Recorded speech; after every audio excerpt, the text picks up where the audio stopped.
ప్రభునందు ప్రేమైన దేవుని వాళ్ళరా, ముందుగా ప్రకటించిన రీతిగా ఈ సమయంలో మనం మాట్లాడుకోబోతున్న అంశం భక్తునిగా పెంచిన భాగ్యవంతురాలు. భక్తునిగా పెంచిన భాగ్యవంతురాలు.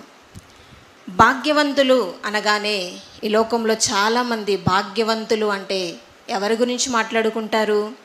బాగా డబ్బు సంపాదించిన వాళ్ళను, బాగా పేరు ప్రఖ్యాతులు సంపాదించిన వారినో, బాగా చదువుకున్న వారినో, ఇలా గొప్ప గొప్ప వారు అనుకుంటున్న వాళ్ళ గురించి వాళ్ళు భాగ్యవంతులు అనుకుంటారు. అంటే ఎక్కువగా డబ్బు సంపాదించిన వారి గురించి భాగ్యవంతులు అనుకుంటారు ప్రేమైన దేవుని వాళ్ళరా. కానీ మన మైండ్లో, మన మెదడులో ఏ ప్రశ్న తలెత్తినా కూడా మనం ఎక్కడికి రావాలని మన ఆత్మీయ తండ్రి గారు బోధించారు? ఎలాంటి ప్రశ్న మన మెదడులో వచ్చినప్పటికీ ముందుగా దానిని బైబిల్ దగ్గరకు మనం తీసుకురాగలిగితే దేవుడు దాని గురించి ఏం మాట్లాడుతున్నాడు, ఏం చెబుతున్నాడు అన్నది మనం ముందుగా గమనించాలి. ఎందుకంటే లోకం అన్నది రకరకాలుగా చెబుతూ ఉంటారు, లోకంలో రకరకాలుగా వినిపిస్తూ ఉంటారు. కానీ వాటికంటే అతి ప్రాముఖ్యమైనది బైబిల్ అండి. ఆ బైబిల్లో దేవుడు ఏమని వ్రాయించాడో ఒకసారి మనం బైబిల్లో చూడగలిగితే, ముందుగా ఆదికాండము 30వ అధ్యాయము. ఈ భాగ్యవంతులు అనగానే అదృష్టవంతులు అని కూడా అంటారు. అదృష్టవంతులు, ధనవంతులు అంటుంటారు. ఇంతకు ఈ భాగ్యవంతులు అని ఎవరు అని బైబిల్లో మనం చూడగలిగితే ఆదికాండము 30వ అధ్యాయము 12వ వచనం నుంచి చదువుకుందామండి.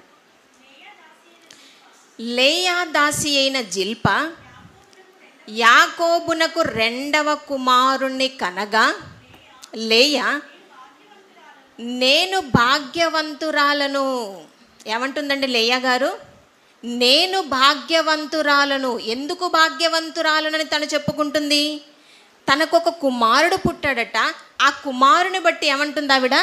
భాగ్యవంతురాలను అంటుంది. నిజంగా ఒక కుమారుడు పుడితే భాగ్యవంతురాలేనా అంటే నిజమేనండి. ఎందుకంటే కుమారులు యెహోవా అనుగ్రహించు స్వాస్థ్యము, అంటే ఆస్తి.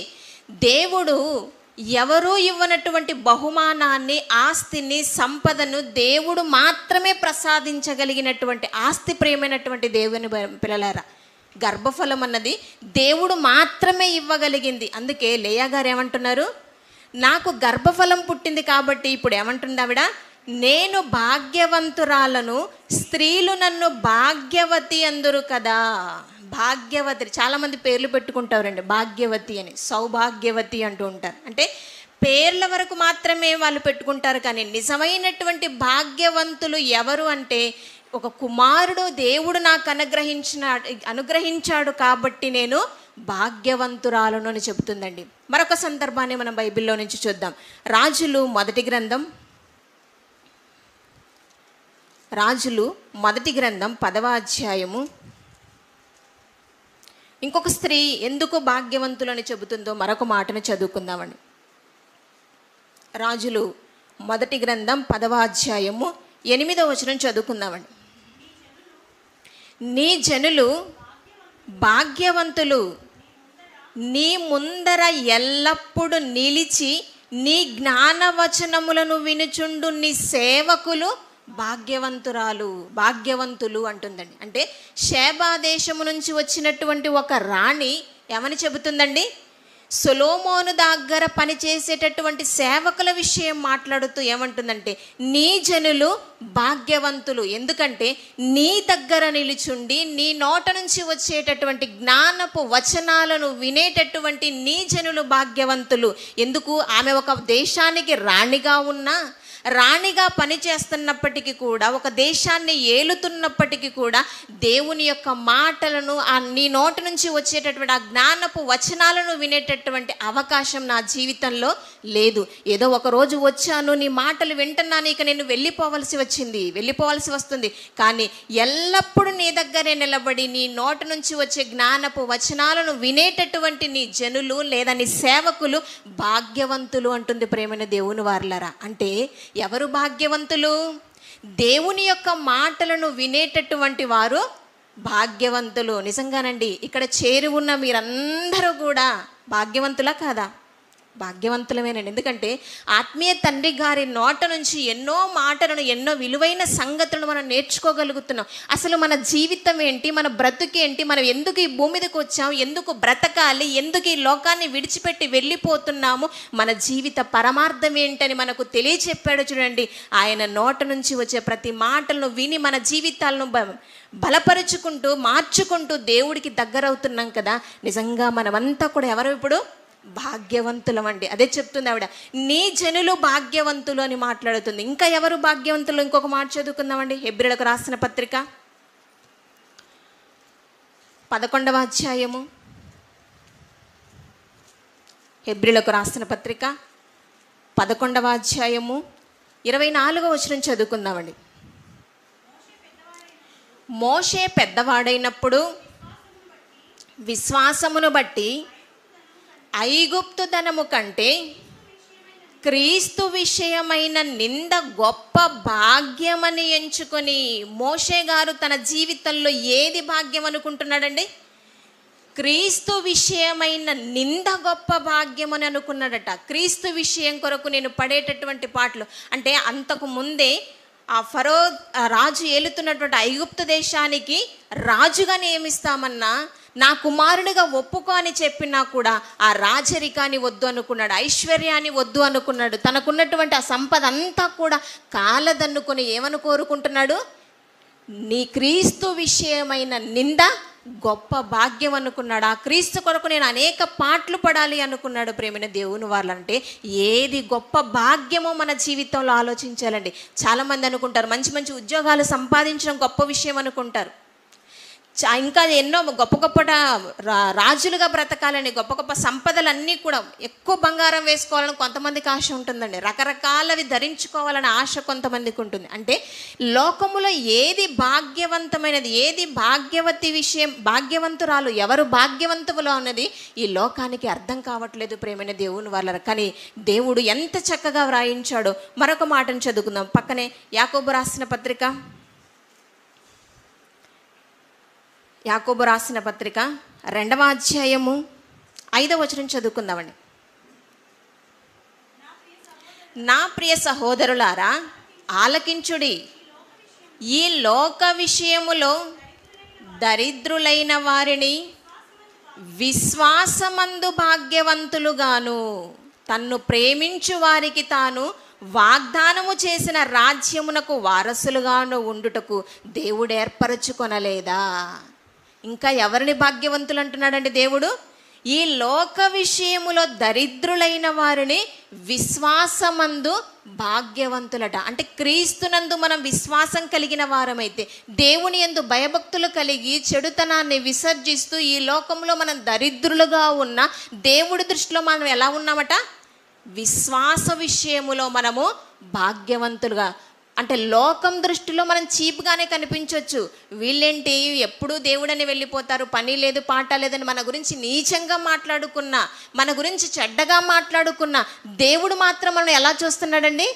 విశ్వాస విషయములో మనని భాగ్యవంతులుగా ఆలోచిస్తున్నాడు ప్రేమైన దేవుని వల్ల. అంటే లోకానికి దేవుడికి చాలా తేడా ఉన్నట్టుగా మనకు కనపడుతుంది.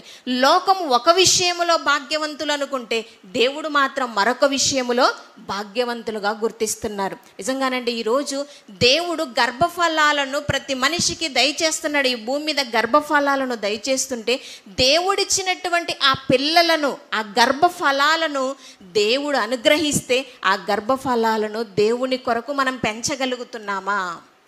దేవుడిచ్చినటువంటి ఆ భాగ్యవంతురాలునని లేయ గారు మాట్లాడుతుంది కదండి.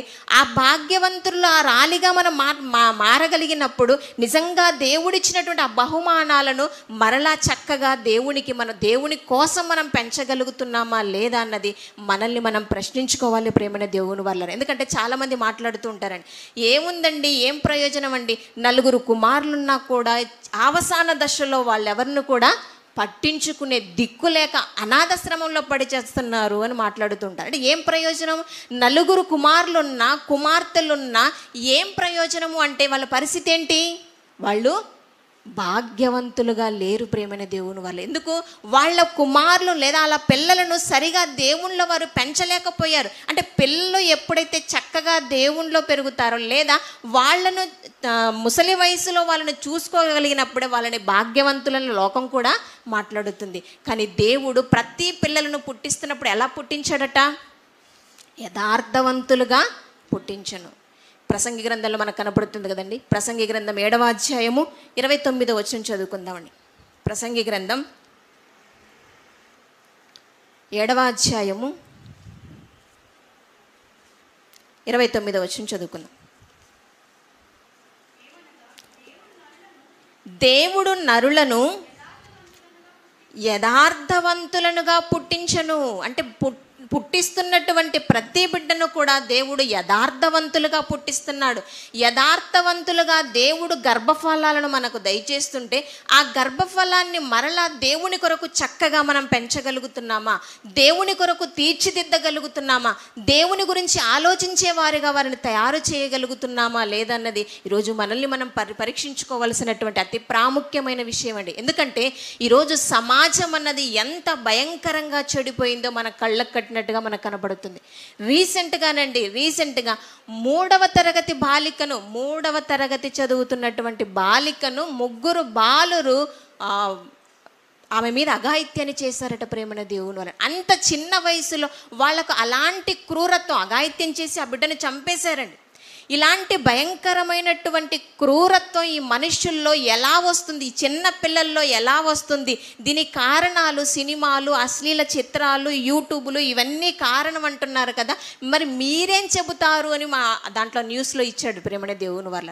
మీరేం చెప్పాలనుకుంటున్నారో కామెంట్ చేయండి అని పెట్టారు.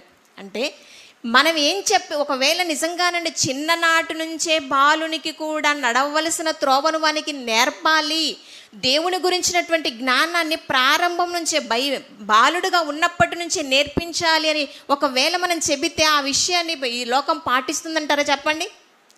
బైబిలు పాఠ్యపుస్తకాల్లో ఉంటేనే వాటిని తీసేశారు. కానీ ఈరోజు మనం చెప్పినా వినేటట్టు అవకాశం లేదు ప్రేమైన దేవుని వాళ్ళ. కానీ దేవుడు ప్రారంభంలోనే చెప్పేశాడు, బాలుడు నడవవలసిన త్రోవను వానికి నేర్పుము, వాడు పెద్దవాడైనప్పుడు దాని నుంచి తొలగిపోడు. ఇందాక పాఠభాగం చదువుకున్నాం. సామెతల గ్రంథం 22వ అధ్యాయము 6వ వచనం. బాలుడు నడవవలసిన త్రోవను వారికి నేర్పుము, వాడు పెద్దవాడైనప్పుడు దాని నుండి తొలగిపోడు. నిజంగా తొలగిపోడా?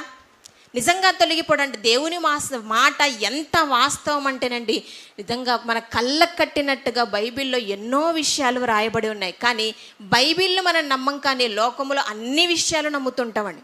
ఎక్కువగా మన బైబిల్ నమ్మం, కానీ లోకములో అన్నింటినీ కూడా అందరినీ నమ్మేస్తూ ఉంటాం ప్రేమైన దేవుని వాళ్ళ. నిజంగానండి లోకములో ఉన్నటువంటి ఒక తీవ్రవాద సంస్థలే ఒక నక్సలైట్స్ కానీ ఇలా తీవ్రవాద సంస్థలు కొన్ని ఉన్నాయి కదండి. వాళ్ళు ఏం చేస్తూ ఉంటారంటే వాళ్ళ దగ్గరికి వచ్చినటువంటి కొంతమందిని ఏం చేస్తుంటారు, 2-3 సంవత్సరాల కాలంలోనే వాళ్ళ దగ్గర ట్రైన్ అప్ అయ్యారనుకోండి. ఆ 2-3 సంవత్సరాలలోనే వాళ్ళు ఎలా మార్చేస్తారో తెలుసా? అవసరమైతే తాను కూడా చనిపోవటానికి సిద్ధపడే వారిగా వారిని తయారు చేస్తారు. ఎంతకాలం? ఒక 2-3 సంవత్సరాలునేనండి. రాజీవ్ గాంధీ గారిని చంపినటువంటి ఒక మానవ బాంబు గురించి మనకు తెలుసు. సుమారుగా 24 సంవత్సరాలండి ఆవిడకి. 24 సంవత్సరాలు అంటే ఆవిడ చేరి ఒక 2-3 సంవత్సరాలు అయిందట అక్కడ ఆ గుంపులో చేరి.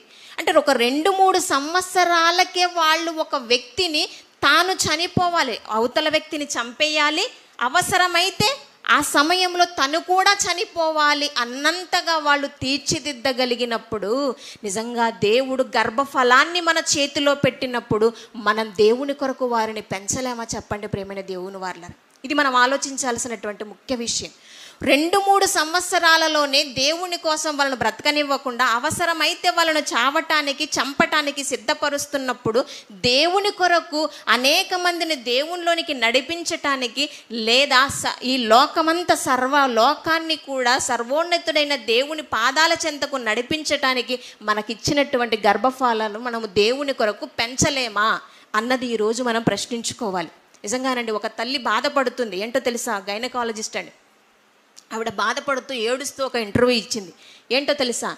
నేనండి గైనకాలజిస్ట్గా ఎన్నో సమస్యలను పరిష్కరించాను, చాలా సక్సెస్ అయ్యాను, సక్సెస్ గైనిక్గా నేను పేరు పొందాను. కానీ నా లైఫ్లో ఒక తల్లిగా నేను ఫెయిల్యూర్ అయ్యాను అని బాధపడి ఏడుస్తుంది ఆవిడ.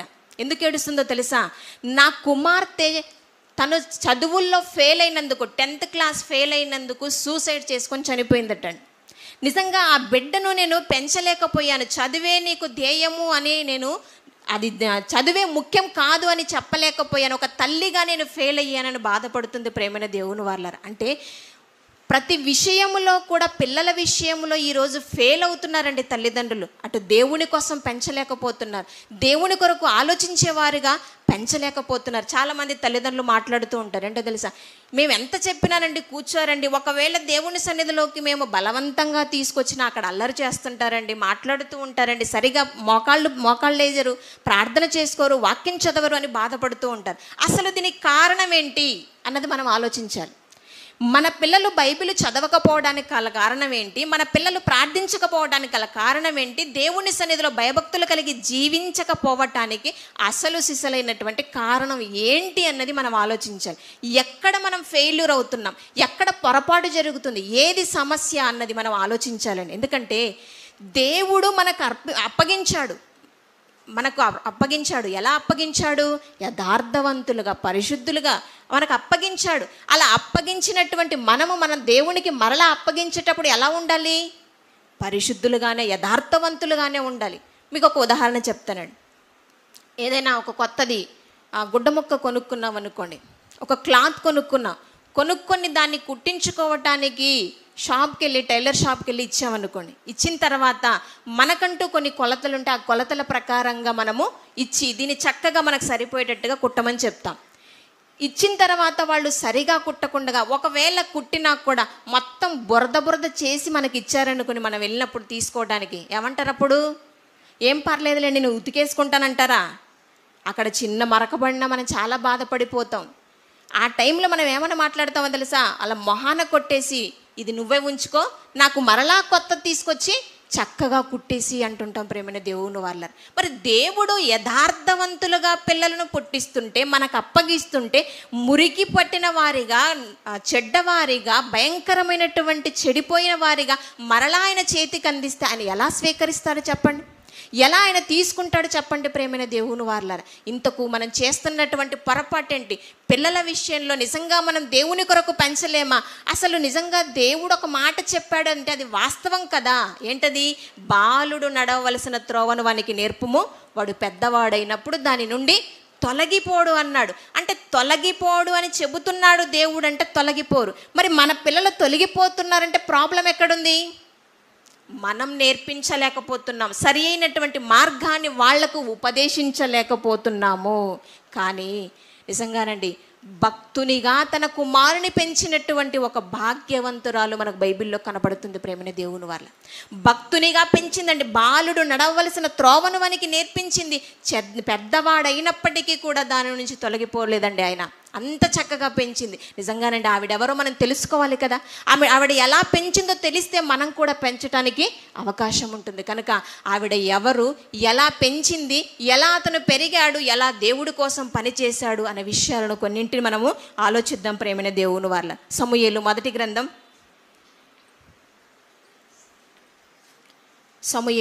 గ్రంథం మొదటి అధ్యాయము. ఎందుకంటే పిల్లలకు ప్రతి విషయాన్ని తల్లిదండ్రులుగా మనమే నేర్పిస్తుంటామండి. మనం ఏమి నేర్పిస్తుంటాం? అన్నం తినడం నేర్పిస్తూ ఉంటాం, అవునా? బట్టలు వేసుకోవటం నేర్పిస్తూ ఉంటాం, ఇంట్లో పనులన్నీ కూడా నేర్పిస్తుంటాం, చదువుకోవటం నేర్పిస్తూ ఉంటాం, అన్నీ నేర్పిస్తామండి. ఏవి నేర్పించలేమో తెలుసా? దేవుడి కొరకు బ్రతకటం మాత్రమేలోనే ఫెయిల్ అయిపోతుంటాం. నిజంగానండి, బైబిల్తో పోలిస్తే వాళ్ళు చదువుకున్న పుస్తకాలు పెద్దవా చిన్నవా చెప్పండి? 6th క్లాస్ 7th క్లాస్కి వచ్చేసరికి ఇంత లావుగా ఉంటాయండి, ఈ సైజులో ఉంటాయి పుస్తకాలు. మరి అన్ని పుస్తకాలను చదివేయగలుగుతున్నారు. చదవకపోయినా వాళ్ళకు టీలు కాఫీలు చేసి దగ్గరుండి కూర్చొని వాళ్ళను చదివిస్తూ ఉంటాయి. కానీ బైబిల్ విషయంలో మనం మాత్రం శ్రద్ధ తీసుకోలేకపోతున్నాం ప్రేమైన దేవుని వల్ల. అంటే ఎక్కడో పొరపాటు మనదే జరుగుతుంది అన్నది మనకు అర్థమవుతుంది. ఆ పొరపాటు ఎక్కడ చేస్తున్నామన్నది ఒక తల్లిని చూస్తే మనకు అర్థమవుతుంది. ఒక విషయాన్ని మనం చదువుకుందామండి. సమూయేలు మొదటి గ్రంథం మొదటి అధ్యాయము 10వ వచనం నుంచి చదువుకుందాం. ముందుగా ఇక్కడ మనకు తెలిసినటువంటి విషయాలేనండి. హన్నా, ఎల్కానా ఇద్దరు కూడా భార్యాభర్తలు. హన్న గారికి పిల్లలు లేరు. ఆవిడ పిల్లలు లేక బాధపడుతూ ఉంది. అలా బాధపడుతున్నప్పుడు ఆ గొడ్రాలుగా ఉన్న ఆవిడ గురించి ఎందుకు బాధపడుతుంది చెప్పండి? చుట్టూ ఉన్నటువంటి సమాజం ఏమంటారు ఆవిడని? నువ్వు గొడ్రాలివి. ఎవరో అనవలసిన అవసరం లేదండి. ఇంకొక ఆవిడ ఇంట్లోనే ఉంది. ఆవిడే అంటుంది, నీచంగా మాట్లాడుతుంది, చిన్న చూపు చూస్తుందట, బాధ పెడుతుంది. ఆ బాధను తట్టుకోలేక ఆవిడ చాలా బాధపడుతూ ఏమంటుంది చూడండి, దేవుని సన్నిధిలోనికి వచ్చి మొరపెడుతుందండి. 1వ అధ్యాయము 10వ వచనం చదువుకుందామండి. బహు దుఃఖాక్రాంతురాలై వచ్చి యెహోవా సన్నిధిని ప్రార్థన చేయుచు బహుగా ఏడ్చుచు. ఏడుస్తుందట అండి. దేవుని సన్నిధిలో కూర్చొని ఏడుస్తుందట, రోదిస్తూ ఏమంటుంది? సైన్యములకు అధిపతియగు యెహోవా, నీ సేవకురాలనైన నాకు కలిగి ఉన్న శ్రమను చూచి నీ సేవకురాలనైన నన్ను మరొక జ్ఞాపకము చేసుకొని నీ సేవకురాలనైన నాకు మగ పిల్లను దయచేసిన ఎడల. ఎందుకు ఇన్నిసార్లు చెప్పండి? ఎందుకు ఇన్నిసార్లు నీ సేవకురాలని? ప్రతి పదానికి, ప్రతి విషయానికి ముందు నీ సేవకురాలని మాట్లాడుతుంది. ప్రేమైన దేవుని వారలారా, నిజంగా ఎంత మంచి ఆవిడో చూడండి. అంటే దేవుడంటే ఎంత వినయము, ఎంత విధేయత, దేవుడంటే ఎంత ప్రేమగా ఆవిడ మాట్లాడుతుందో చూడండి. నీ సేవకురాలని ప్రతి విషయంలో మాట్లాడుతుంది. నీ సేవకురాలనైన నన్ను మరొక జ్ఞాపకము చేసుకొని నీ సేవకురాలైన నాకు మగపిల్లను దయచేసిన ఎడల వాని తల మీదికి క్షౌరపు కత్తి ఎన్నటికీ రానియక వాడు బ్రతుకు దినములన్నింటను నేను వానిని యెహోవానగు నీకు అప్పగింతునని యెహోవాకు మొక్కుబడి చేసుకునెను. ఏమంటుందండి? నాకు ఒక మగబిడ్డను దయచేస్తే వానిని జీవితకాలం అంతా కూడా వాడు బ్రతుకు దినములన్నిటను. ఒకరోజు కాదండి. దేవా, ఖచ్చితంగా నువ్వు నాకు మగబిడ్డనిస్తే ప్రతి ఆదివారం గుడి తీసుకొస్తాను, ప్రతి ఆదివారం నాతో పాటు నేను ఎక్కడ మీటింగ్కి వెళ్తే అక్కడ తీసుకొని వెళ్తాను అని చెప్పట్లేదటండి. ఏమంటుంది? వాడు బ్రతుకు దినములన్నిటను నేను యెహోవాకు వానిని అప్పగింతునని మొక్కుబడి చేసుకున్నాను. జీవితకాలం అంతా కూడా నీకే అప్పగిస్తాను, నీ దగ్గరే ఉండేటట్టుగా నేను చూస్తాను అని దేవునికి మొక్కుబడి చేసుకుందట. ప్రేమైన దేవుని వారలారా, నిజంగానండి లేక పుట్టినటువంటి ఆ బిడ్డను దేవుడికి ఇస్తానని వాగ్దానం చేసింది. అన్న రీతిగానే దేవుడు ఆమె మొరను విన్నాడు. వెంటనే ఆమెకు కొన్ని రోజుల తర్వాత దేవుడికి మగబిడ్డను ఆమెకు దయచేశాడు. దయచేసిన తర్వాత ఎలా ఉందో ఒకసారి మనం ఒక మాట చదువుకుందాం. ప్రేమైన దేవుని వారలారా, 21వ వచనం. ఎల్కానాయును అతని ఇంటి వారందరును యెహోవాకు ఏటేట అర్పించు బలి అర్పించుటకును మొక్కుబడిని చెల్లించుటకును పోయిరి. అంటే ఆ కుటుంబానికి ఉన్నటువంటి అలవాటు ఏంటట? ఏటేట షిలోహుములోని మందిరానికి వెళ్ళి బలులు అర్పించటం ఆ కుటుంబానికి ఉన్నటువంటి అలవాటు. ప్రేమైన దేవుని వాళ్ళ అలాగే ఆ అలవాటులో భాగంగానే కుటుంబం అంతా కూడా వెళ్ళిపోతున్నారు. కానీ ఈ హన్నా గారు మాత్రం నేను రాను అంటుందండి. ఎందుకు రాను? మనలాగా ముందొక మాట జరిగిన తర్వాత ఒక మాటలాగా మాట్లాడలేదు. మనం అలానే మాట్లాడుతుంటాం కదండి. అది జరగనప్పుడు ఎలా ప్రార్థిస్తుంటాం? తండ్రి, నాకు ఈ సహాయం చేసావంటే, ఈ పని జరిగించావంటే ఇక నీకు ఎప్పుడు నీ పాదాల చెంతనే ఉంటాను, నీ మాటే వింటాను, నీ కోసమే పని చేస్తాను మాట్లాడుతూ ఉంటాం. అది కాస్త దేవుడు మనకు జరిగించాడు అనుకోండి, మరలా సంవత్సరం దాకా కనపడం. అందుకోసం మాట్లాడట్లేదండి ఈవిడ. మనలా కాదు హన్నా గారు.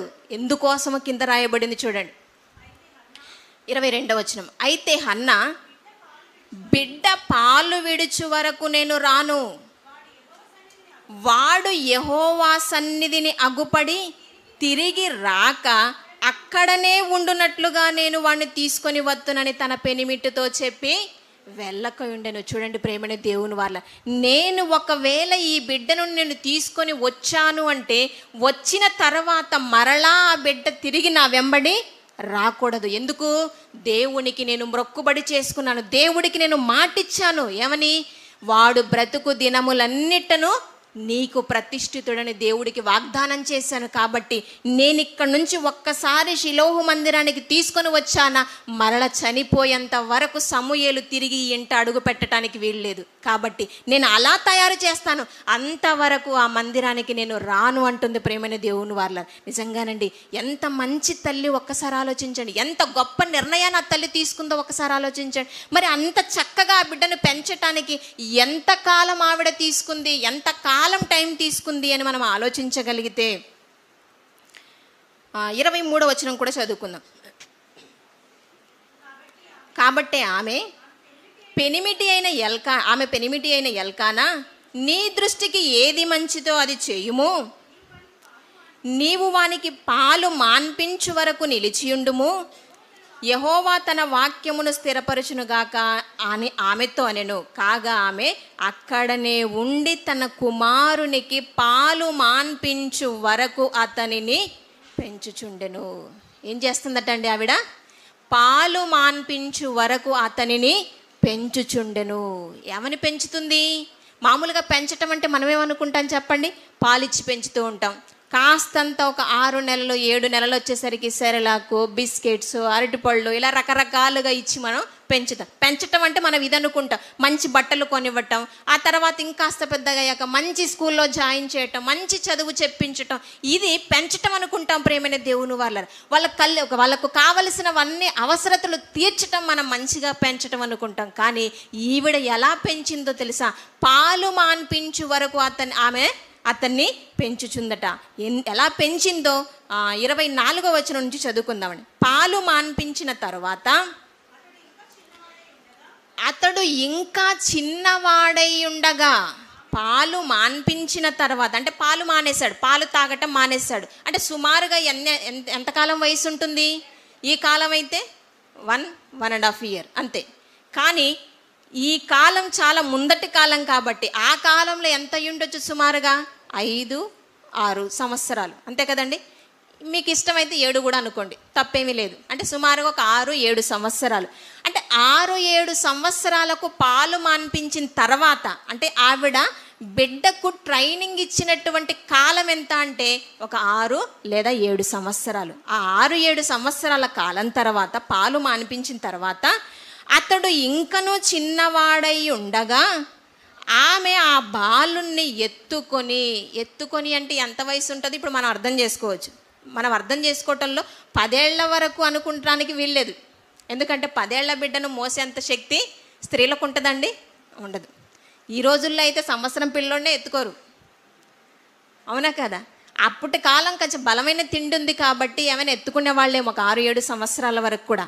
అలాగే ఆ బాలుని ఎత్తుకొని వెళ్తుందంటే చిన్న వయసులోనే ఆ బిడ్డ ఉన్నాడు అనేది మనం అర్థం చేసుకోవాలి. తీసుకొని వెళ్ళిపోయిందట అండి, షిలోహులోని మందిరానికి వెళ్ళిపోయిందట.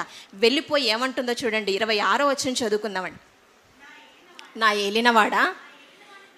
నా ఏలినవాని ప్రాణము తోడు నీ యొద్ద నిలిచి యెహోవాకు ప్రార్థన చేసిన స్త్రీని నేనే. గత కాలములో వచ్చి నాకు బిడ్డనిమ్మని అడిగి ఏడ్చుకుంటూ ప్రార్థన చేసినటువంటి స్త్రీని నేనే తండ్రి అని ప్రార్థన చేస్తుందని అడుగుతుంది, అక్కడ మాట్లాడుతుంది. ఆ తర్వాత ఈ బిడ్డను దయచేయమని యెహోవాతో నేను చేసిన మనవి విని ఆయన నాకు అనుగ్రహించెను. 28వ వచనం చదువు, బాగా గమనించండి ఇక్కడ. కాబట్టి నేను ఆ బిడ్డను యెహోవాకు ప్రతిష్ఠించుచున్నాను. ఆవిడ మాట్లాడుతున్నటువంటి మాటలండి, తల్లిగా బిడ్డ గురించి మాట్లాడుతున్నటువంటి మాటలు. ఏమంటుంది? నేను ఆ బిడ్డను యెహోవాకు ప్రతిష్ఠించుచున్నాను, తాను బ్రతుకు దినములన్నింటను వాడు యెహోవాకు ప్రతిష్ఠితుడని చెప్పాను. అప్పుడు వాడు యెహోవాకు అక్కడనే బ్రొక్కెను. తల్లి మాట్లాడుతుందండి, తల్లి మాట్లాడుతుంది. ఇతను యెహోవాకు ప్రతిష్ఠితుడు, తాను బ్రతుకు దినములన్నిట, ఒకరోజు కాదట, ఒకరోజు కాదు ప్రేమైన దేవుని వారలారా, ఒకరోజు కాదు, తాను బ్రతుకు దినములన్నిట యెహోవాకు ప్రతిష్ఠితుడని చెప్పగానే సమూయేలు గారు చేస్తున్నటువంటి పని ఏంటి? అక్కడనే అతను యెహోవాకు మ్రొక్కెను. మొక్కమని చెప్పిందా తల్లి? అక్కడ సాష్టాంగ నమస్కారం చేయమని చెప్పిందా? చెప్పకుండానే ఆవిడ నోట నుంచి వచ్చే మాటలను బట్టి ఇదిగో నేను ఇప్పుడు దేవుని సన్నిధిలో మోకరించాలి అనే ఒక జ్ఞానం అన్నది ఆ బిడ్డలో మనకు కనపడుతుంది ప్రేమైన దేవుని వల్ల. అంటే బిడ్డకు ఎంత చక్కటి జ్ఞానాన్ని తల్లిగా తన ఉపదేశించిందో ఇక్కడ మనం అర్థం చేసుకోవాలి ప్రేమైన దేవుని వల్ల. ఒక 6-7 సంవత్సరాల ఆ బాలుడు ఎంత చక్కగా విధేయతగా మెలిగి ఉంటున్నాడో ఒకసారి ఆలోచించాలి. అంతేకాదండి, అక్కడ మొక్కటమే కాదు, చివరికి ఆవిడ వదిలేసి వెళ్ళిపోయిన తర్వాత ఏమైనా మరలా తిరుగు ప్రయాణంలో నేను వస్తానమ్మా అని ఏడ్చాడా? లేదండి. ఇక బ్రతుకు దినములన్నట్టున అక్కడ ఉండాలి. అంటే ఏమని పెంచుండొచ్చు ఆమెని, ఆ బిడ్డను ఆ తల్లి ఏమని పెంచుంటుంది ఒకసారి ఆలోచించండి. ఆ బిడ్డ అక్కడే ఉండిపోయాడు, తల్లిని వెంబడించలేదు, తల్లితో పాటు వస్తానని అడగలేదు, అక్కడే పరిచర్య చేసుకుంటూ ఉన్నాడు. అంటే ఆ బిడ్డ తను పాలిచ్చి పెంచటమే కాదు, ఏం చేసుకుంటూ ఏం చెప్పి పెంచిందో ఇక్కడ మనం ఆలోచించాలండి. అంటే నేను నీ కోసం దేవుడి దగ్గర నేను మనవి చేసుకున్నాను నాయన, దేవుడు నేను ప్రార్థిస్తే నిన్ను నాకు అనుగ్రహించాడు, నువ్వు బ్రతకాల్సింది దేవుడి కొరకు, దేవుడు నాకు ఇచ్చాడు, నువ్వు ఇక నుంచి దేవుని కొరకు నువ్వు బ్రతకాలి, ఇదిగో నీ ఇల్లైనా అదే, నీ స్వాస్థ్యమైనా అదే, నీ వారైనా వాళ్లే, కానీ ఇక నేను కాదు. ఎంత చక్కటి జ్ఞానాన్ని ఆ బిడ్డకు చిన్ననాడే నేర్పించి పంపించిందో ఒక్కసారి ఆలోచించండి ప్రేమైన దేవుని వారా. కష్టమైన, నష్టమైన, ఇబ్బంది అయినా, బాధ అయినా అక్కడే నువ్వు ఉండాలి, కానీ మరలా తిరిగి వస్తానని నీ జీవితంలో ఎప్పుడు కూడా ఆ మాట రాకూడదని ప్రతిరోజు ఆ బిడ్డకు నేర్పించింది. కాబట్టే ఆ బిడ్డ అక్కడే ఉండిపోయాడండి. ఉండిపోవటం కాదు, ఏం చేస్తున్నాడో ఒక మాట చదువుకుందామండి సమూయేలు గారి గురించి. 2వ అధ్యాయము 11వ వచనం చదువుకుందామండి. తరువాత ఎల్కానా రామాలోని తన ఇంటికి వెళ్ళిపోయెను. అయితే ఆ బాలుడు యాజకుడైన ఏలీ ఎదుట యెహోవాకు పరిచర్య చేయుచుండెను. పరిచర్య చేస్తున్నాడట. పరిచర్య అంటే ఏంటండి? కాలు మీద కాలేసుకొని కూర్చోవడమా? కాదు కదా. పని చేయటం, పరిచర్య చేయటం, పని చేయటం అండి. అంటే బాలుడుగా అతడున్నాడు. అంటే 6 ఏళ్ల వయసులో ఉన్నటువంటి ఆ బాలుడు ఆ బిడ్డకు తల్లే తినిపించాలి, అంతే కదండి. తల్లే గోరుముద్దలు తినిపిస్తుంది, స్నానం చేయాలన్నా తల్లే చేస్తుంది, తనకు బట్టలు ఉతుక్కోవాలన్నా తల్లే చెయ్యాలి. అలాంటి చిన్న వయసు బాలుడుగా ఉన్నాడు అతను. కానీ ఆ బాలుడుగా సేవలన్నీ చేయించుకోవలసినటువంటి వయసులో ఉన్నటువంటి సమూయేలు మాత్రం ఏం చేస్తున్నాడట? సేవ చేసేవాడుగా ఉన్నాడట. యెహోవాకు పరిచర్య చేయించుండెను. యెహోవాకే కాదండి, ఏలీ గారికి కూడా వృద్ధుడు కాబట్టి ఆయనకు కూడా సహాయపడుతుండొచ్చు ప్రేమైన దేవుని వల్ల. అంటే ఎంత చక్కగా ఆ బిడ్డ పరిచర్య చేయించుకోవలసినటువంటి వయసులో పరిచర్య చేసేవాడుగా ఎదిగాడు. అంటే దానికి కారణం ఎవరు? హన్నా అనే తన తల్లి గారు చక్కగా దేవుడి గురించి నేర్పించిందండి. అందుకే చెప్తున్నాడు దేవుడు, బాలుడు నడవలసిన త్రోవను వానికి నేర్పము, వాడు పెద్దవాడైనప్పుడు దాని నుండి తొలగిపోడు అంటున్నాడు. నిజంగానండి. పోనీ ఆయన ఉన్న ఇంట్లో ఏమైనా పరిస్థితులు బాగున్నాయా? ఆయన ఉన్న ఇంట్లో ఏమైనా పరిస్థితులు బాగున్నాయి? మామూలుగా పిల్లల్ని చాలామంది హాస్టల్లో ఉంచుతుంటారండి. హాస్టల్లో ఉంచినప్పుడు పిల్లలు కొంతకాలానికే, నెల రోజులు తిరగకముందే ఏడుస్తూ ఫోన్ చేస్తారు, నేను ఇంటికి వచ్చేస్తానమ్మా అని. ఎందుకు? అక్కడ ఫుడ్ సరిగా లేదు, అక్కడ దోమలు కుడుతున్నాయి, అక్కడ నల్లులు ఉన్నాయి, రకరకాల సమస్యలు చెప్పేస్తూ ఉంటారు, వచ్చేస్తూ ఉంటారు రిటర్న్. ఏడ్చేసి పారిపోయి వచ్చేటటువంటి పిల్లలు కూడా ఉంటారు. ఎందుకు? అక్కడ పరిస్థితులు బాగాలేవు. కానీ మరి ఏలీ గారు అక్కడ వెళ్ళి ఉంటున్నాడు, క్షమించండి, సమూయేలు గారు వెళ్ళాడు, ఉంటున్నాడు. మరి అక్కడ పరిస్థితులు ఏమైనా బాగున్నాయా? ఆయన ఉన్నటువంటి ఇంట్లోనే ఆ ఏలీ గారి యొక్క కుమారుల పరిస్థితి ఏమైనా బాగుందా? వాళ్ళు ఎలా ఉన్నారో తెలుసా?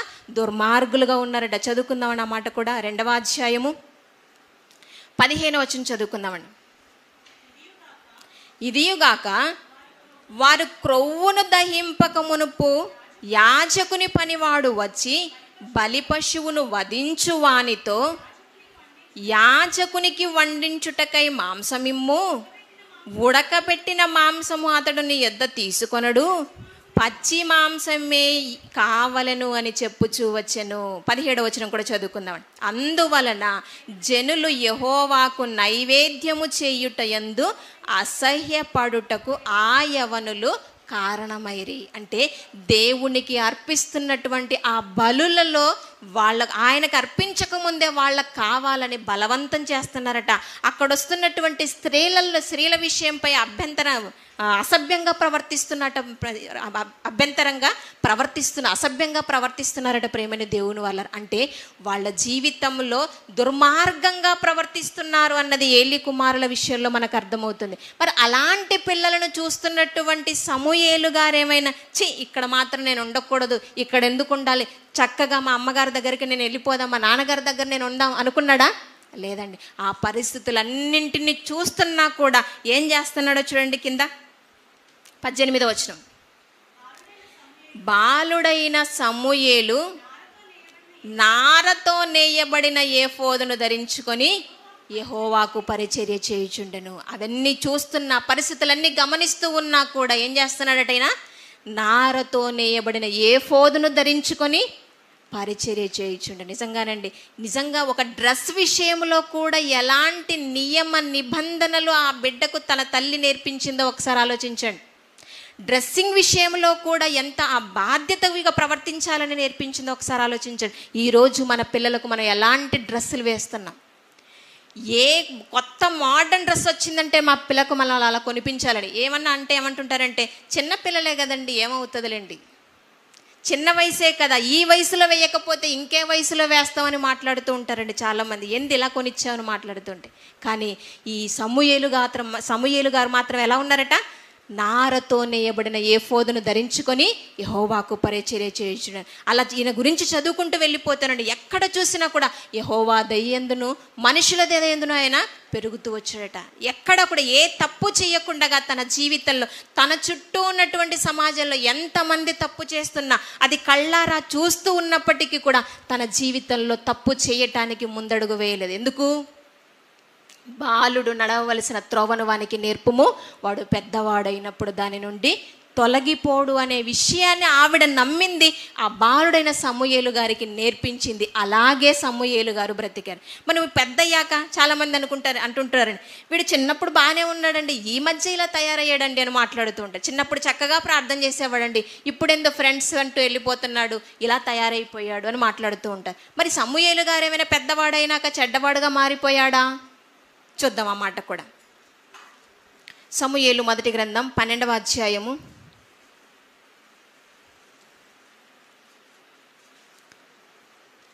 12వ అధ్యాయము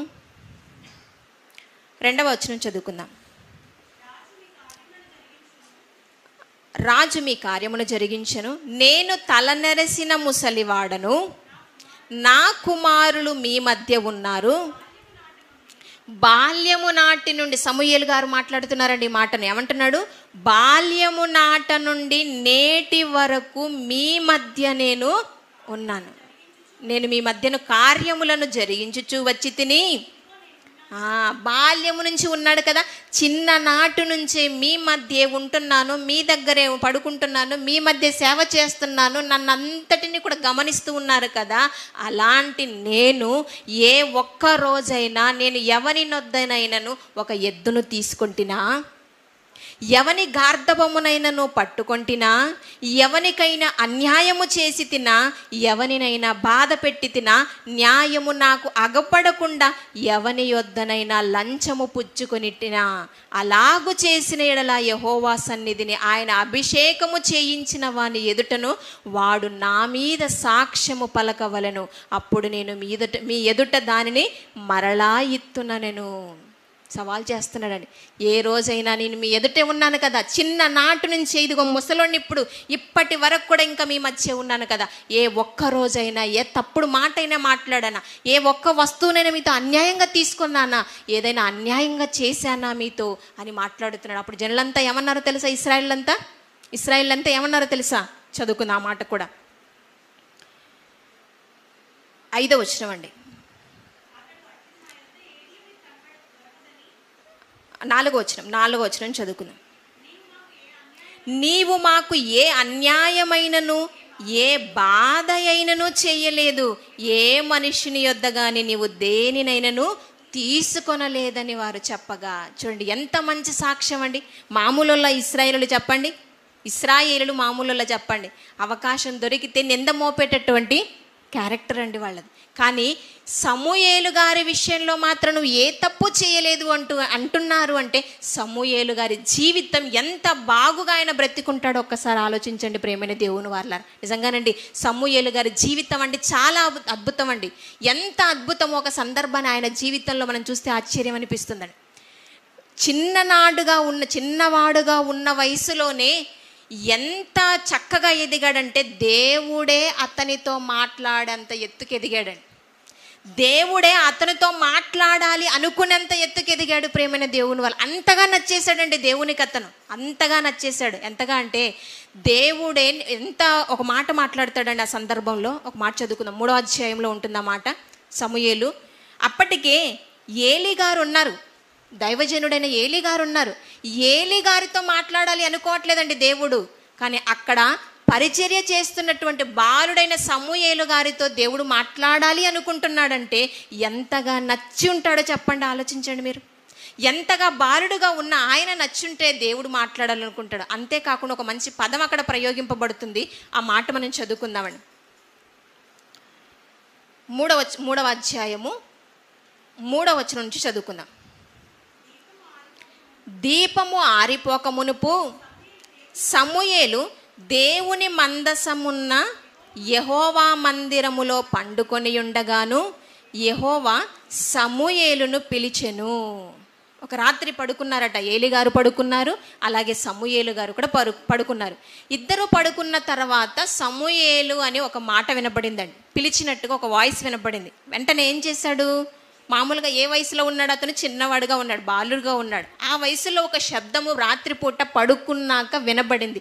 లేచి వెళ్ళిపోయి ఏమంటున్నాడు చూడండి.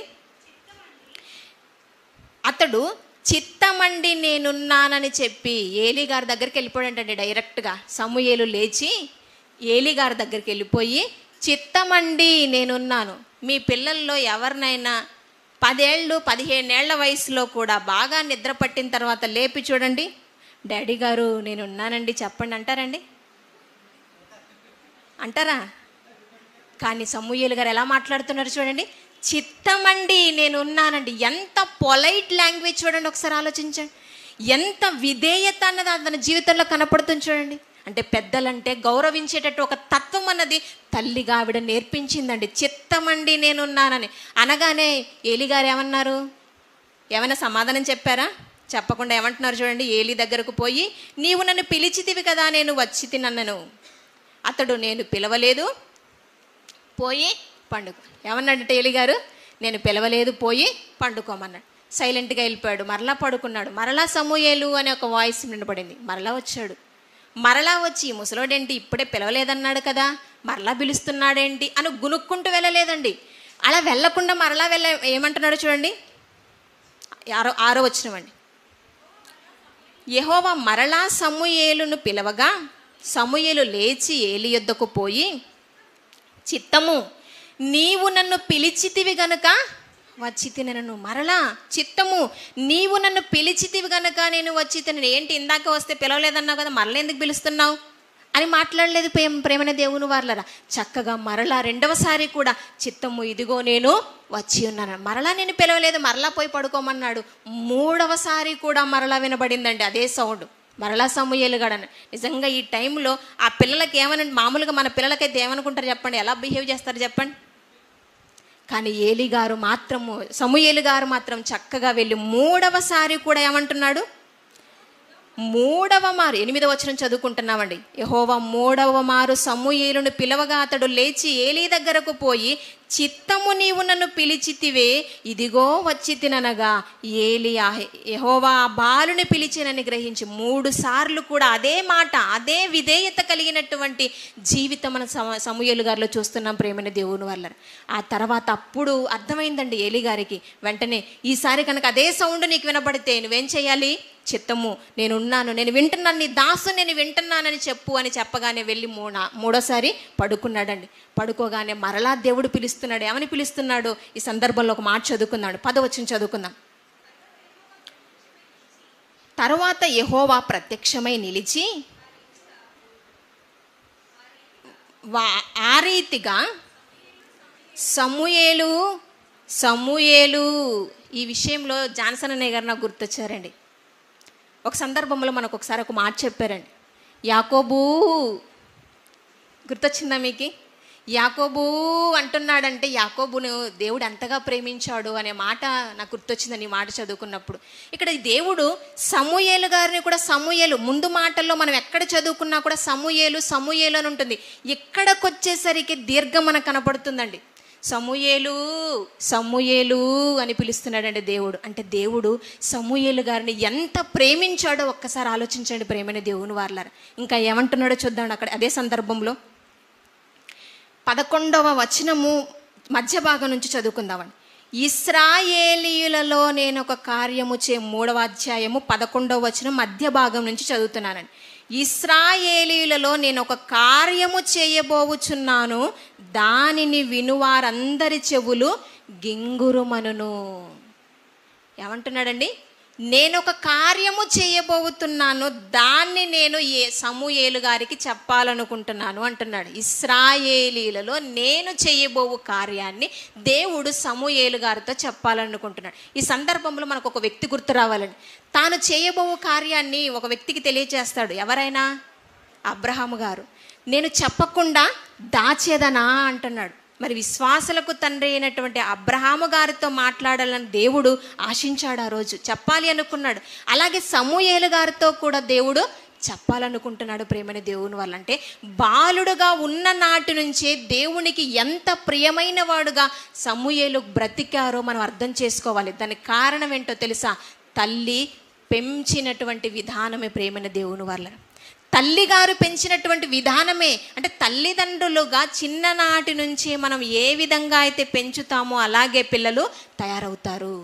మనం ఉపదేశించాలి. ముందుగా బాలుడు నడవలసిన త్రోవెంటో మనకు నేర్పించగలిగితే వాడు పెద్దవాడైనప్పుడు దాని నుంచి తొలగిపోకుండా చక్కగా ప్రవర్తిస్తారు అన్నది ఈ సమూయేలు గారిని బట్టి మనకు అర్థమవుతుంది ప్రేమైన దేవుని వల్ల. అంటే ఈరోజు తల్లులుగా మనం విఫలులవుతున్నాము. తల్లిదండ్రులుగా ఈరోజు ప్రపంచ మానవాళి అంతా కూడా తమ పిల్లలు చెడు నడచడానికి కారణమవుతున్నారంటే పిల్లలను పెంచే విషయంలో ఎక్కడో ఫెయిల్యూర్ అవుతున్నారు, ఎక్కడో పొరపాటు చేస్తున్నారు అన్నది మనం అర్థం చేసుకోవాలి. అంతే కదండి? చక్కగా ఒక మార్గాన్ని, ఇప్పుడు హైదరాబాదుకు వెళ్ళాలనే ఒక మనం గోల్తో మనం వచ్చాం. అలా వెళ్ళేటప్పుడు ఆ రూట్ ఏదైతే ఉందో అదే రూట్లో మనం వెళ్ళాలి. కానీ మధ్యలో ఒక చిన్న డైవర్షన్ తీసుకున్నాం అనుకోండి, హైదరాబాద్కే వెళ్తామా? వెళ్ళము, ఎక్కడికో వెళ్ళిపోతాం. అలాగే పరలోకానికి వెళ్ళాలనే ఒక గోల్తో మనం ఉన్నప్పుడు మన పిల్లల్ని కూడా అదే మార్గంలో మనం పెంచాలి, అదే గోల్తో మనం పెంచాలి తప్ప మధ్యలో చదువులు, సంబరాలు, షికార్లు ఇవన్నీ కూడా జత చేసామనుకోండి ఎలా ఉంటుంది చెప్పండి? మొత్తంగా ఫెయిల్ అయిపోతాం ప్రేమైన దేవుని వల్ల. బాలుడుగా ఉన్నటువంటి ఆ సమూయేలు ఏ రోజైనా అమ్మ నేను గోళీలాట ఆడుకుంటానని వెళ్ళిపోయాడా? చిన్న వయసులో యెహోవా మందిరంలో ఉండి పరిచర్యనే ప్రాణంగా భావించాడే తప్ప ఆ చుట్టూ ఉన్నటువంటి పిల్లలంతా కూడా ఆడుకుంటే వాళ్ళతో ఒక గంట సేపు ఆడుకొని వస్తానమ్మా అని వెళ్ళలేదండి. ఆలోచించండి ప్రేమైన దేవుని వల్ల. కానీ ఈరోజు మన పిల్లలు ఎలా అడుగుతుంటారు? బీచ్కి వెళ్దామా అని అడుగుతుంటారు, ఇంకో చోటుకి వెళ్దామా, ఐస్ క్రీమ్ పార్లర్కి వెళ్దామా, ఇంకొక చోటుకి వెళ్దామా అని అడుగుతూ ఉంటుంటారండి. మనం ఏం చేస్తున్నాం? పోనీ పిల్లలే కదా, ఎప్పుడు అడగరు కదా. ఒక్కసారి రుచి చూపించామనుకోండి ఇంకా ప్రతి వారం బీచే. ఇంకేముంటుంది చెప్పండి? ఇంకా దేవుడి సన్నిధి ఏముంటుంది, మాటలు ఏముంటాయి, దేవుని యొక్క విధానం ఏముంటుంది చెప్పండి ప్రేమైన దేవుని వల్ల. కానీ సమూయేలు గారిని పెంచేటప్పుడు తల్లిగా చాలా బాధ్యతను తీసుకుంది, చాలా గొప్పగా అతన్ని పెంచగలిగింది ప్రేమైన దేవుని వల్ల. ఈరోజు మనము మన ప్రవర్తన విషయములో మనం చాలా జాగ్రత్తగా ఉండాలి. దేవుడు తన పిల్లలనే మనకు అప్పగిస్తున్నాడు. ఆ పిల్లలను చాలా జాగ్రత్తగా పెంచి మరలా మనం అతన్ని దేవుని కొరకు అర్పించాలి. భక్తునిగా పెంచింది ఆవిడ. ఏ రోజు తన బిడ్డ చెడు నడిచినట్టుగా మనకు బైబిల్లో కనిపించలేదు. బాలుని నుంచి ముసలి వయసు వరకు కూడా, చివరకు ప్రాణం విడిచేంత వరకు కూడా ఏ రోజు మరలా నా తల్లి నా తండ్రి ఇంటిని చూసేస్తాను, అన్నదమ్ము అక్క చెల్లెలను చూసేస్తానని ఏ రోజు కూడా సమూయేలు మరలా తిరిగి ఇంటికి వెళ్ళినట్టుగా మనకు సందర్భం మనకు కనపడదు. ప్రతి సంవత్సరం కూడా మరలా తల్లిదండ్రులు వస్తున్నారు. మరలా ఏం చేస్తుందట తల్లి? ఒక చొక్కాయి కూడా కుట్టుకొని తీసుకొని వస్తుందట. ఆ అంగిని వేసుకుంటున్నాడట. కానీ అమ్మాయి ఒక్కరోజు నన్ను తీసుకెళ్ళవా, కనీసం పండక్కైనా నన్ను తీసుకెళ్ళవా అని అడిగిన సందర్భాలు ఎక్కడ కూడా సమూయేలు గారి గురించి మనకు కనిపించవు ప్రేమైన దేవుని వల్ల. అంటే మనము దేవుని కొరకు పెంచే విషయములో మనమే ఎక్కడో పొరపాటు చేస్తున్నాము. ఆ పొరపాటు తన జీవితంలో జరగకుండా హన్నా గారు జాగ్రత్త పడ్డారు కాబట్టే భక్తునిగా ఈ ప్రపంచానికి అందించింది ప్రేమైన దేవుని వల్ల. భక్తునిగా ఈరోజు ప్రపంచంలో మనకు పరిచయం చేసింది. దేవుని కొరకు ఆయనను పెంచింది, దేవుని కొరకు ఆయనను అర్పించింది ప్రేమైన దేవుని వల్ల. ఈరోజు మనము మన పిల్లలను జాగ్రత్తగా పెంచగలిగితే ఇలాంటి భక్తులుగానే ఈ లోకానికి అందించగలం, దేవునికి కూడా మనం అందించగలం. కానీ ఈరోజు మనం చేస్తున్న పొరపాటు ఏంటో తెలుసా? మన ఆత్మీయ తండ్రి గారు పడేటటువంటి బాధదేనండి. ముందుగా దేవుని జ్ఞానం నేర్పించండి, దేవుని జ్ఞానం నేర్పించండి అని ఆయన ఎప్పుడు కూడా వాపోతుంటాడండి. చదువుల కంటే ప్రాముఖ్యమైనది ఇది అని ఎన్నోసార్లు చెప్తూ ఉంటారండి. కానీ మనం పంపించేది ఎక్కువగా ఎక్కడికి? చదువులకే. చాలామంది స్త్రీలు పురుషులు వస్తుంటారండి, ప్రార్థనలకు వస్తూ ఉంటారు. తల్లి మాత్రం వస్తుంటుందండి.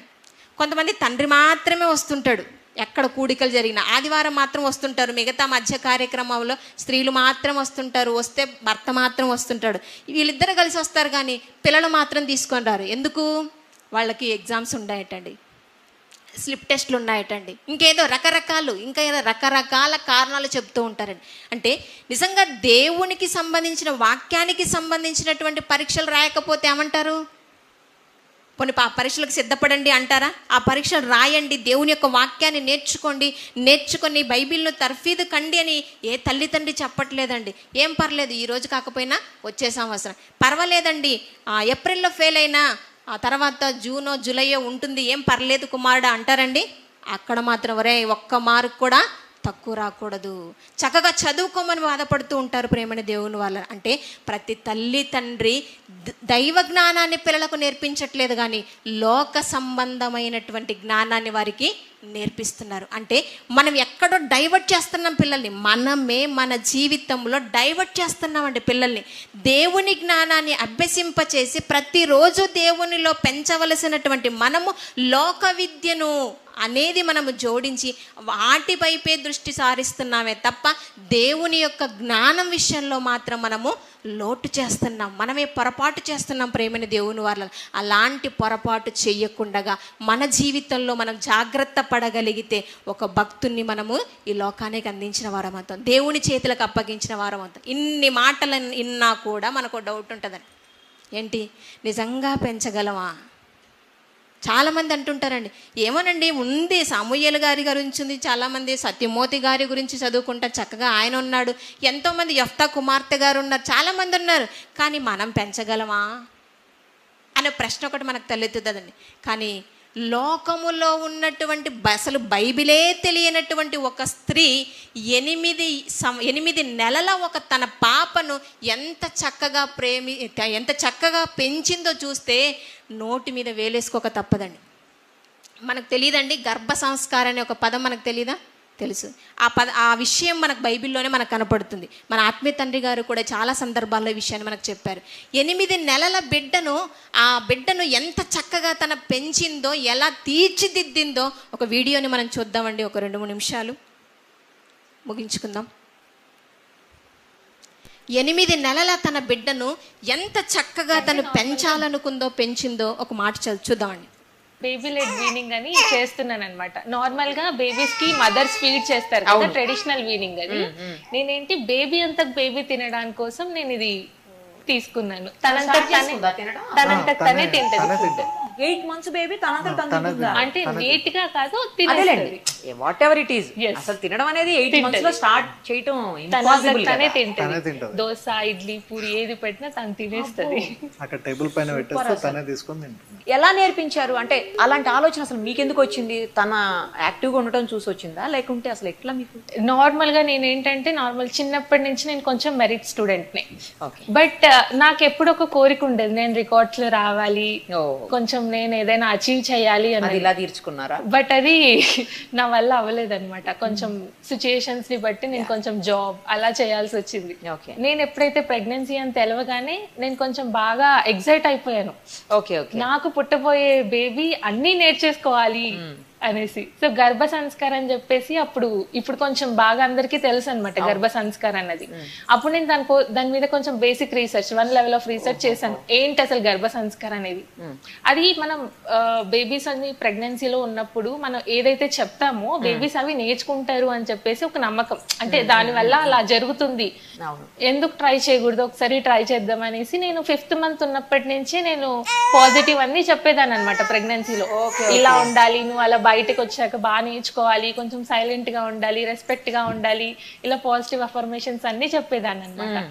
సో అలా నాకు డెలివరీ అయినప్పటి నుంచి ఇప్పటిదాకా కూడా బేబీ నేను ఏవేవైతే మాట్లాడానో సేమ్ అదే విధంగానే ఉందన్నమాట. బేబీ తనంతకు తను తినడం కానీ, తనంతకు తను నేర్చుకోవడం కానీ, తన కాన్సన్ట్రేషన్ ఏదైనా చెప్తే కాన్సన్ట్రేషన్ పెట్టడం కానీ ఎవరు నమ్మరు. బట్ 3 months లో తనకి నేను చూపిస్తే ఖచ్చితంగా కాన్సన్ట్రేషన్ ఇప్పిస్తాము. ఎవరు స్టోరీస్ అలా చెప్తాను. దాన్ని అలా చేసేయకూడదు.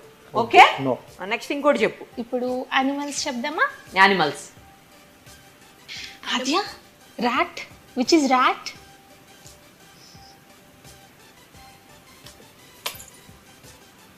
వెరీ గుడ్, అసలు సూపర్. అతను మీరు చెప్పేటప్పుడు ఏంటి అసలు ఇక్కడ విషయం ఏంటంటే Adya, which is tiger. Tiger. Good job. Super అసలు. చాలా 8 నెలల ఆ బిడ్డకు ఎంత చక్కగా ఆ బిడ్డ తింటుందట అండి. తింటదండి మీ బిడ్డ అయితే? నానా తిప్పలు పడుతుంటామండి తల్లులుగా, అవునా కాదా? అది చూపించి ఆ బూచోడు ఈ బూచోడు అదని ఇదని వంగోని కూర్చొని నానా తిప్పలు పడుతూ ఉంటాం. కానీ ఆ బిడ్డ ముందు ఆ తల్లి పెట్టగానే చక్కగా పూరి ఇడ్లీ వడ దోశ అన్నీ తినేస్తుందట, చక్కగా హ్యాపీగా తినేస్తుందట. ప్రేమైన దేవుని వల్ల అంటే ఆ బిడ్డని ఎలా పెంచిందో ఒకసారి ఆలోచించండి. ఆవిడేమైనా క్రైస్తవురాలా అండి? క్రైస్తవురాలమే కాదు. కాకపోయినా 8 నెలల ఆ బిడ్డని చక్కగా పెంచగలుగుతుంది. నేషనల్ ఫ్లాగ్స్ చూపిస్తే కూడా చక్కగా ఏ దేశపు కరెన్సీ చూపిస్తే చెబుతుంది, ఏ దేశపు జెండా ఏదో గుర్తుపడుతుంది, అన్నీ ఉంటాయండి. అది 1/2 hour వీడియో ఉంటుంది. అది దాంట్లో ఈ దేశపు పలానా వీడియో పలానాది అని చక్కగా చెప్తుంది. జంతువుల్ని చెబుతుంది, పక్షుల్ని గుర్తుపడుతుంది, అన్నీ. అసలు ఇప్పటి వరకు మనం వినని బర్డ్స్ కూడా ఆ పేర్లన్నీ కూడా చెప్పగానే చక్కగా గుర్తుపట్టేస్తుందండి ఆ బిడ్డ. అంటే నిజంగానే ఆ బిడ్డకు ఎంత చక్కటి జ్ఞానాన్ని ఎన్ని నెలలమ్మా? 8 నెలల్లోనే తన బిడ్డకు బైబిల్ తెలియని ఆవిడ అంత చక్కగా నేర్పించినప్పుడు మరి మనం ఎందుకు నేర్పకూడదు చెప్పండి? మనం ఎందుకు నేర్పలేమని మనం అనుకుంటున్నాం చెప్పండి ప్రేమైన దేవుని వాళ్ళ? ఇటు లోకపరంగా ఒక 8 నెలల బిడ్డను తీర్చిదిద్దినటువంటి ఒక తల్లి మనకు కనపడుతుంది. అలాగే బైబిల్లో ఒక 6-7 సంవత్సరాల బిడ్డను పెంచి దేవుని కొరకు పెంచినటువంటి భక్తునిగా పెంచినటువంటి ఒక స్త్రీ మనకు కనపడుతుంది. మరి మనం ఎందుకు పెంచలేకపోతున్నాం? వాళ్ళు చాలామంది అనుకుంటుంటారు సమాజాన్ని చూసి చెడిపోతున్నారండి, సమాజాన్ని చూసి చెడిపోతున్నారని మాట్లాడుతూ ఉంటారు. మరి సమాజం సమూయేలుకు లేదా? సమాజం ఎందుకంటే ఇంట్లోనే ఉండాలి కదా, ఇంట్లోనే ఉన్నారు. ఏలి కుమారులు భయంకరంగా ప్రవర్తిస్తున్నారు, అయినా కూడా ఆ బిడ్డ చక్కగా బ్రతికగలిగాడు. అంటే మనం పెంచటంలోనే ఎక్కడో పొరపాటు చేస్తున్నాము అన్నది మనం గమనించాలి. ఇంకొక పాప అండి, 5-6 సంవత్సరాల పాప బైబిల్ భగవద్గీతను ఎంత చక్కగా చెప్తుందో నిజంగా చూస్తే ఆశ్చర్యం అనిపించింది. రీసెంట్గా నాకు ఆ వీడియో దొరికిందండి. ఎంత చక్కగా బైబిల్ మనం నేర్పించలేకపోతున్నాం, కానీ భగవద్గీతలో ఏం పేరు చెప్పు, ఎలాంటి శ్లోకాలు చెప్పు, ఎంత అవలీలగా తను మాట్లాడగలుగుతుందంటే నిజంగా ఆశ్చర్యం అనిపించిందండి. మనం ఎందుకు చేయలేకపోతున్నాం? ఇంత మహాజ్ఞానాన్ని నేర్చుకున్న మనము మన పిల్లల్ని ఎందుకు వారిని ప్రిపేర్ చేయలేకపోతున్నాము? దేవుని వాక్యం తెలుసు, ఇలా చెయ్యగలవు అని తెలుసు. బాలుడు నడవలసిన త్రోవను వానికి నేర్పితే వాడు చెడిపోడు అనే సంగతి దేవుడు బైబిల్లో వ్రాయించిన మనం ఆ మాట నమ్మట్లేదు, అందుకోసం మనం ప్రయత్నం కూడా చేయట్లేదు. ఒక మాట అండి, ఆ వీడియో కూడా చూసి ముగించుకుందాం, ముగింపు ప్రార్థన చేసుకుందాం. 6 సంవత్సరాల పాప, వాయిస్ కొంచెం తగ్గించండి. చెప్తానండి. చెప్పేస్తావా? అబ్బాబ్బాబ్బా, చాలా నాలెడ్జ్ ఉంది అయితే నీకు. సో మరి నేను అడగనా? నేను అడుగుతుంటే చెప్పేస్తావా? ఏ క్వశ్చన్ అడిగినా చెప్తావా ఆన్సర్? ఏది అడిగినా? మహాభారత యుద్ధం ఏ యుగంలో జరిగింది? ద్వాపర యుగము. ఓకే. మహాభారత యుద్ధం ఏ ప్రదేశంలో జరిగింది? కురుక్షేత్ర రణరంగంలో. మహాభారత యుద్ధం ఎవరెవరి మధ్య జరిగింది? కౌరవులు మరియు పాండవుల మధ్య జరిగింది. మహాభారత యుద్ధం ఎన్ని రోజులు జరిగింది? 18 రోజులు జరిగింది. భగవద్గీతలో ఎన్ని అధ్యాయాలు ఉంటాయి? 18 అధ్యాయాలు ఉంటాయి. ఎన్ని శ్లోకాలు ఉంటాయి? 700 శ్లోకములు ఉంటాయి. పాండవులు మరియు కౌరవుల గురువు గారు ఎవరు? ద్రోణాచార్యులు. ద్రోణాచార్యుల తండ్రి ఎవరు? భరద్వాజ మహర్షి. ద్రోణాచార్యునికి పుత్రుడు ఎవరు? అశ్వత్థామ. భీష్ముడు ఎవరి పక్షాన యుద్ధం చేశారు? ఇలా అన్ని ప్రశ్నలకు సమాధానాలు చెప్తుందండి. ఇక శ్లోకాలు ఎంత చక్కగా చెప్పి ఆవిడ ఆ మీనింగ్ కూడా చెప్తుందో స్టార్టింగ్ నుంచి ఒకసారి. నరోపరాణి తదా శరీరాణి విహాయ జీర్ణాని అన్యాని సంయాతి నవాని దేహి. మానవుడు జీర్ణ వస్త్రములను విడిచి నూతన వస్త్రములను ధరించునట్లు ఆ మాటల్ని దేవుని మన పిల్లలకు నేర్పించి చక్కగా భక్తునిగా ఈ లోకంలో పెంచి దేవునికి అప్పగించాలని మనస్ఫూర్తిగా కోరుకుంటూ ఈ మాటలు ముగిస్తున్నాను. చిన్న ప్రార్థన చేసుకుందాం. దయగలిగిన మా కన్న తండ్రి, నాయన నీ పాదములకు వందనములు చెల్లిస్తుంటున్నామయ్యా. తండ్రి, మమ్మల్ని ప్రేమించి తండ్రి ఎన్నో విషయాలను మా కొరకు వ్రాయించారు. ఆ మాటలు మేము అందులో కొన్నింటిని తండ్రి మేము నేర్చుకున్న ప్రకారంగా మేము మీ కొరకు బ్రతికి మాకు ఇచ్చినటువంటి గర్భఫలాలను తండ్రి మీ కొరకు పెంచుటకు సహాయాన్ని దయచేయమని కోరుకుంటూ, మీ తోడు సహాయాన్ని అందించమని కోరుకుంటూ, మరలా మేము మీ యొక్క వాక్యాన్ని అక్కగారి ద్వారా వినబోతుండగా తండ్రి చక్కటి మంచి మనస్సును మాకు అనుగ్రహించమని కోరుకుంటున్నాం. మిగతా కార్యక్రమం అంతటిలో మీరు తోడుండి నడిపించమని అర్థిస్తూ, మాకింతటి చక్కటి జ్ఞానాన్ని, ఆత్మీయ జ్ఞానాన్ని నేర్పుతున్నటువంటి మా ఆత్మీయ తండ్రి గారి జ్ఞాపకం చేసుకునండి. ఆయనకు చక్కటి ఆయుష్ను, ఆరోగ్యాన్ని ప్రసాదించమని అర్థిస్తూ, యేసుక్రీస్తు వారి అతి శ్రేష్టమైన నామములో ఈ కొద్ది మా ప్రార్థన అడిగి వేడుకొనుచుంటున్నాం మా తండ్రి. ఆమెన్.